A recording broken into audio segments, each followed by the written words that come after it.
Praise the lord. ఈరోజు వాక్యాంశము mark సువార్త 5:34. నీ బాధ నివారణ అయి నీకు స్వస్థత కలుగును. ఆమెన్. ప్రభు ఈ వాక్య భాగం నుండి ఈరోజు మనతో ఏం మాట్లాడుతున్నారో చూద్దాం. ప్రభువు బాధ నివారణ అవుతుంది, స్వస్థత కలుగుతుంది అని చెప్తే ఆయన మాట అంటే మాటే కదా. ఆయన మాటతోడనే స్వస్థత కలుగుతుంది. అయితే ఈ విషయం నమ్మిన వారికే అది సాధ్యమవుతుంది. మరి వింటున్న సహోదరుడా, నీ పరిస్థితి ఏంటి? ఈరోజు నీవైతే ఎటువంటి బాధను కలిగి ఉన్నావు?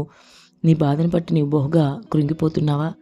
అది శారీరకమైన బాధైనా, ఆత్మీయ బాధైనా నిన్ను ఇబ్బంది పెడుతుందేమో. అయితే నీకు స్వస్థత ఇవ్వడానికి ప్రభు సిద్ధంగా ఉన్నాడని నీకు అర్థమవుతుందా?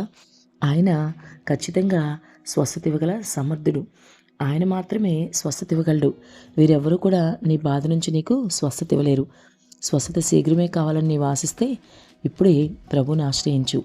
అలనాడు అనేక మంది భక్తులకు స్వస్థత ఇచ్చిన నీ దేవుడు నీకు కూడా స్వస్థత ఇచ్చుటకు సమర్థుడు. ఈ విషయం నువ్వు గమనించు. అయితే నమ్మిన వారికి మాత్రమే ఆయన కార్యం చేయగలడు. ఆయన నీకు స్వస్థత ఇస్తాడని భరోసా కలిగి నీవు జీవించాలి. అంతేకాదు, ఆ విషయాన్ని మనస్ఫూర్తిగా నమ్మాలి. అప్పుడు నీకు శీఘ్రమే స్వస్థత దొరుకుతుంది. చాలాసార్లు శారీరకంగా బలహీనమైపోతూ ఉంటావు కదా, అప్పుడు ప్రభువుని అడుగు, ఆయన్ని ఆశ్రయించు. అంతేకాదు, నీ ఆత్మీయ జీవితంలో కూడా మరి కొన్నిసార్లు వెనకబడిపోతావు.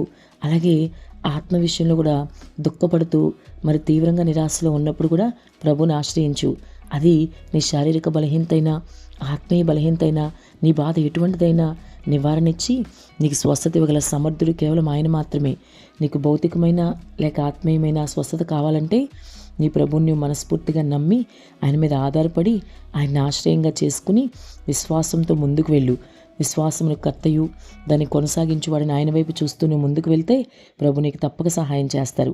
నీ బాధను పూర్తిగా నివారణ ఇవ్వగలిగింది కేవలం యేసు.